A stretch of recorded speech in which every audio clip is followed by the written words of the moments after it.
we go. All right, first question. You see this random fucking guy walking up to you with a camera and a mic. Ask for an interview. What made you say yeah? Because I'm like open for it. All right.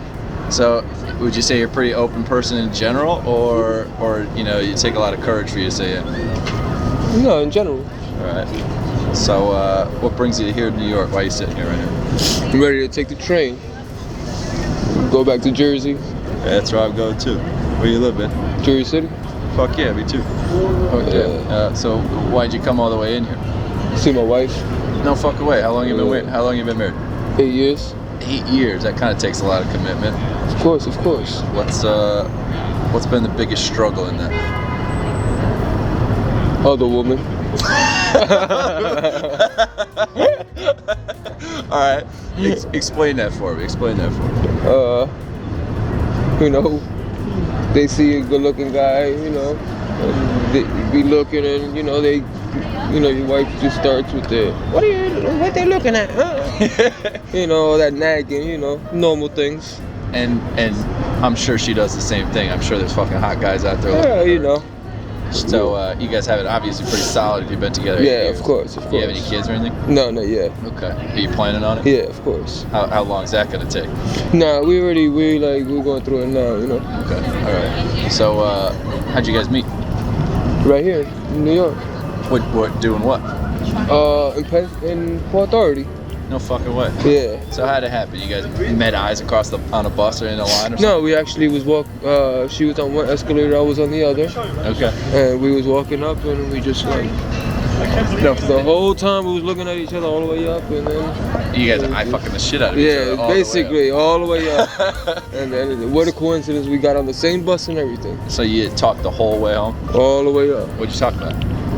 You know, what she's about, every little sob, not to scare her away. Yeah. Just name, what she do,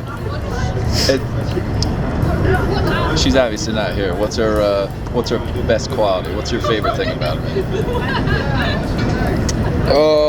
She's not into partying. Okay, that's pardon me for judging a little bit, but it looks like you like to party. Nah, actually I don't. No way. So sorry for the judge there. What do you like to do? Why? Neither of you guys are into partying. What's your scene? I like cutting hair. Is that what you do? Yeah. How long you been doing? For 8 years. Okay. 9 years. So you started when you guys got married or something like that? Yeah. So what made you get into cutting hair? Do you mind if I ask you? You're not gonna be on camera. You mind if I see your haircut, man? I'm letting mine grow. Oh, all right. I like the little curls and stuff too, man. All right. So why hair? Why is it? I always had long hair. It's just, So what made you cut it then? I had knots. That's not good. No. So I've never, admittedly, I never know how to use conditioner. Yeah, you see? The conditioner, shampoo, that shit never makes any sense to me. Do you have any advice there? Yeah. Like what? Use conditioner. Okay. How long am I supposed to use that shit for? Like, every other day? Like every other day, not every day.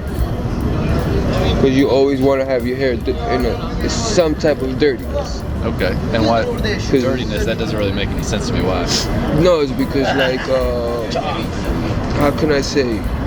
From your scalp. Yeah. It always throws up dirt. Okay. It's always used to the dirt, so you always gotta have some. Yeah. Like we always have bacteria on our skin. Okay.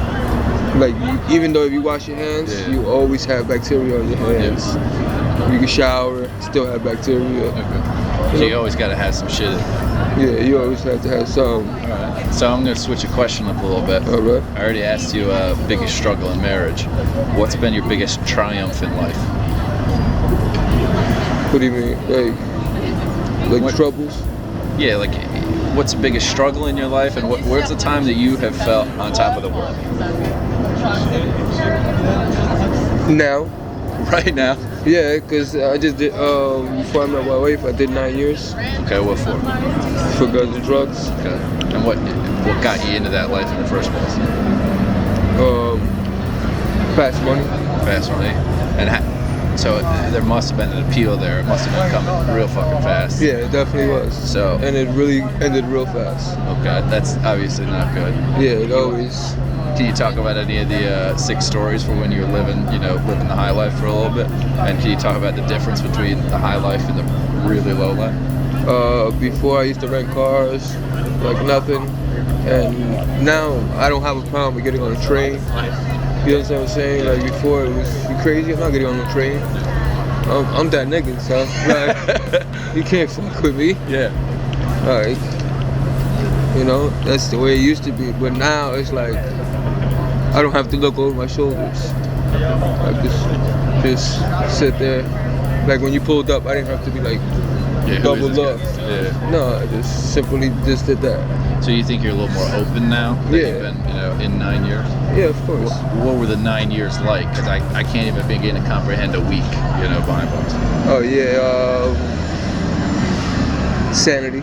Sanity. And that's not what I expect you to say. What do you mean by sanity?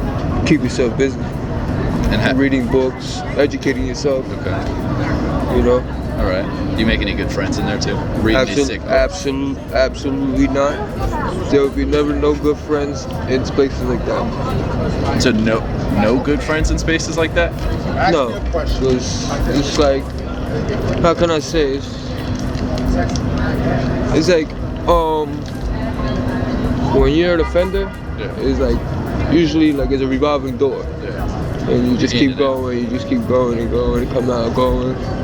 You understand? So it's like in the ending, you just look at it like it wasn't worth it. Yeah. And so, if you had any advice for people who might be, trying to go down that same path, or might be, about to take the first step into that kind of life, what would you say to them? Think twice. But what do you say they think about?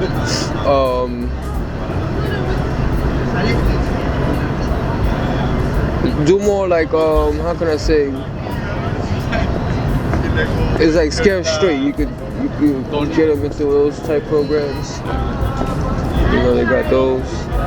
So if there's one thing that you could say that while you were, let's say, in there, and there was a moment that you could say it clicked, because I'm sure that right when you got in, maybe that first year, I don't know. Oh maybe no, you could talk about this. You were probably thinking, troubled. I can't wait to get out. Yeah, I was troubled. So along that 9-year path, at what point do you say you find the light bulb turned on? Like 3 years in. And what was that like? What was the process like that you said, I need to get the fuck out of here? It wasn't mostly I gotta get the fuck out of here. I was like, I need to put my life together. Okay. Before it was like, I'm just gonna do this time and get it over with. Yeah. And then eventually it was like, nah, I gotta do it. And now it feels like, not that there's a light at the end of the tunnel like death or anything, but yeah. What do you say your perspective looks like and your trajectory looks like now? What do you want to do? I just want to own my own barbershop. Okay. Here in the city or over in Jersey? In Florida. Florida. All right. I gotta ask about that now. Why do you want to go to Florida? We're about to leave, me and my wife, to Florida. What's making you leave the city? I love this place. Yeah. I love this place. Why do you want to leave and go to Florida? I feel like this place has everything. How can I say? Different environment, What attracts you? That you like the warm weather? Or just, And she got family out there. Gotcha. Excellent. All right, man. Well, I don't want to take up too much more of your time. I appreciate all